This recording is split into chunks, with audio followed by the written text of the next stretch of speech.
Welcome to my channel Class Winner by Shri Shyam Books, All India #1 skill books publisher. Hello और आपका बहुत बहुत स्वागत है। आज हम प्रोफेशनल मेकअप की दुनिया में थोड़ा डीप डाइव करने वाले हैं। असिस्टेंट ब्यूटी थेरेपिस्ट करिकुलम के आधार पर हम ये समझेंगे कि एक नॉर्मल मेकअप रूटीन और एक एक्सपर्ट सर्विस में आखिर फर्क क्या होता है। तो चलिए शुरू करते हैं। और यही तो सबसे बड़ा सवाल है ना? एक प्रोफेशनल को क्या चीज अलग बनाती है? ये सिर्फ आर्ट या टैलेंट नहीं है। असली फर्क है एक तरीके में, एक प्रोसेस में जो पूरी तरह से क्लाइंट पर फोकस्ड हो। और आज हम उसी प्रोसेस को स्टेप बाय स्टेप समझने वाले हैं। तो किसी भी प्रोफेशनल मेकअप सर्विस का जो सबसे जरूरी पहला स्टेप है वो है क्लाइंट को समझना। इसे आप एक घर की नींव की तरह समझिए। अगर फाउंडेशन ही मजबूत नहीं है तो फिर कितना भी खूबसूरत डिजाइन हो वो टिक नहीं पाएगा। देखिए, ये सिर्फ एक चेकलिस्ट नहीं है, ये एक प्रोफेशनल डायग्नोसिस है। क्लाइंट के लिए एक आरामदायक माहौल बनाने से लेकर उनकी स्किन टाइप, टोन और खास बातों जैसे निशान या झुर्रियों का बारीकी से विश्लेषण करने तक, हर एक छोटी छोटी बात हमें ये डिसाइड करने में मदद करती है कि कौन से प्रोडक्ट्स यूज करने हैं और कौन सी टेक्निक बेस्ट रहेगी। तो देखिए, यहाँ पर बातचीत यानी कि कम्युनिकेशन सबसे ज़रूरी हो जाता है।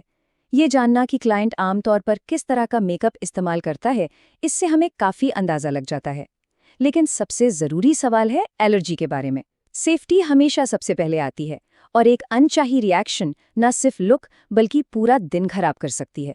और ये जानने का बस एक ही तरीका है, आपको पूछना पड़ेगा।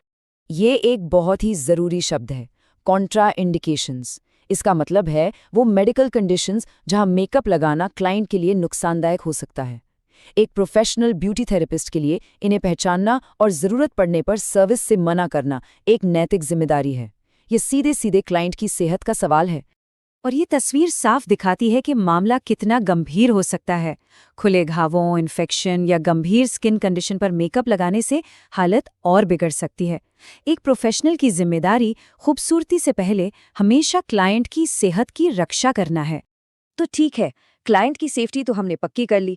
अब बात करते हैं अपने वर्कस्टेशन को तैयार करने की। एक प्रोफेशनल सेटअप सिर्फ अच्छा दिखने के लिए नहीं होता, ये एफिशिएंसी, सफाई और क्लाइंट के भरोसे के बारे में है। तो ये हैं वो 5 चीज़ें जो आपके वर्क एरिया को प्रोफेशनल बनाती हैं। क्या सब कुछ आपकी पहुंच में है? क्या आपका स्टेशन एकदम साफ है? क्या आप सही टूल्स का इस्तेमाल कर रहे हैं? और सबसे ज़रूरी, क्या आप सफाई और सुरक्षा के सभी नियमों का पालन कर रहे हैं? ये सब देखकर क्लाइंट को एक कॉन्फिडेंस मिलता है कि हाँ, वो सही हाथों में है। ये एक ऐसी टिप है जिसे कभी नहीं भूलना चाहिए। हर इस्तेमाल के बाद ब्रश और टूल्स को सैनिटाइज करने से क्रॉस कंटैमिनेशन, मतलब एक से दूसरे में इन्फेक्शन फैलने का खतरा नहीं रहता। ये एक छोटा सा कदम है जो आपकी व्यावसायिकता को दिखाता है और क्लाइंट का भरोसा बनाता है। चलिए अब बात करते हैं टूल्स की, यानी हमारे मेकअप ब्रशेस की। हर ब्रश का एक खास काम होता है। फाउंडेशन ब्रश एक बेदाग बेस तैयार करता है, ब्लशर ब्रश गालों पर रौनक लाता है और लिप ब्रश एकदम सटीक लाइनें बनाता है। सही काम के लिए सही टूल का इस्तेमाल करना ही असली प्रोफेशनलिज्म की निशानी है। ओके, तो अब आते हैं असली काम पर। मेकअप को सही प्रोफेशनल क्रम में लगाने का practical step by step process. यहाँ पर ऑर्डर यानी क्रम बहुत मायने रखता है, और हम अभी देखेंगे कि क्यों। देखिए, इस क्रम के पीछे एक लॉजिक है। शुरुआत फाउंडेशन से होती है ताकि एक साफ कैनवस तैयार हो सके। फिर कंसीलर से दाग धब्बों को छिपाया जाता है, पाउडर से उसे सेट किया जाता है और उसके बाद ही रंग और डेफिनेशन जोड़ी जाती है। इस क्रम को फॉलो करने से एक बहुत ही स्मूथ और लंबे समय तक टिकने वाला नतीजा मिलता है। तो सबसे पहला स्टेप, फाउंडेशन। और याद है, हमने शुरू में क्लाइंट की स्किन टाइप पता की थी। बस वो जानकारी अब यहाँ काम आएगी। ऑयली स्किन के लिए मैट फाउंडेशन चमक को कंट्रोल करता है, जबकि ड्राई स्किन के लिए क्रीम फाउंडेशन नमी देता है। यही तो है पर्सनलाइज्ड केयर। और यहाँ हम देख सकते हैं कि इसे कैसे किया जाता है। फाउंडेशन को चेहरे और गर्दन पर अच्छी तरह से मिलाया जाता है ताकि बाकी मेकअप के लिए एक परफेक्ट कैनवस तैयार हो सके। इसका मकसद एक जैसी रंगत देना और छोटी मोटी कमियों को छिपाना है। तो फाउंडेशन के बाद अब बारी आती है कंसीलर, पाउडर और ब्लशर की। तीनों का अपना अपना खास काम है।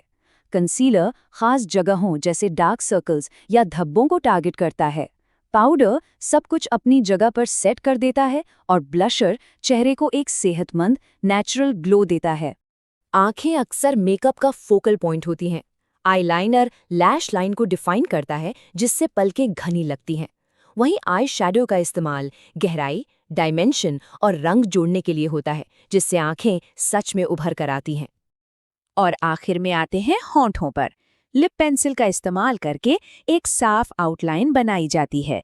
ये लिपस्टिक को फैलने से भी रोकता है। ये चेहरे पर वो फाइनल टच है जो पूरे लुक को एक साथ पूरा करता है। मेकअप लगाना एक बात है, लेकिन एक प्रोफेशनल की जिम्मेदारी यहीं खत्म नहीं होती। सर्विस के बाद दी जाने वाली सलाह और देखभाल भी उतनी ही जरूरी है। ये तस्वीर उस फीलिंग को एकदम परफेक्टली दिखाती है ना? ये सिर्फ अच्छा दिखना नहीं है, बल्कि खास मौकों पर या किसी भी दिन आत्मविश्वास से चमकना है। और यहाँ एक बहुत ज़रूरी सलाह है जो हर थेरेपिस्ट को देनी चाहिए। मेकअप को ठीक से हटाना उतना ही ज़रूरी है जितना उसे लगाना। मेकअप लगाकर सोने से पोर्स बंद हो सकते हैं और स्किन प्रॉब्लम्स हो सकती हैं।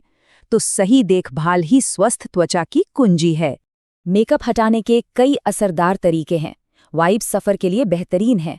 माइसेलर वाटर सेंसिटिव त्वचा पर कोमल होता है और क्लेंजिंग ऑयल जिद्दी वाटरप्रूफ मेकअप को भी पिघला देता है। क्लाइंट को उनकी स्किन टाइप और मेकअप रूटीन के हिसाब से सबसे अच्छा तरीका सुझाना एक बेहतरीन सर्विस का हिस्सा है। तो जाते जाते बस एक सवाल, एक शानदार मेकअप एप्लीकेशन यादगार होता है, ये तो सच है, लेकिन जो चीज़ क्लाइंट को वापस लाती है वो है भरोसा, अच्छी बातचीत और आपकी व्यावसायिकता। ये सिर्फ हाथों का हुनर नहीं है, बल्कि आपके बनाए रिश्ते का भी कमाल है। इस पर सोचिएगा जरूर।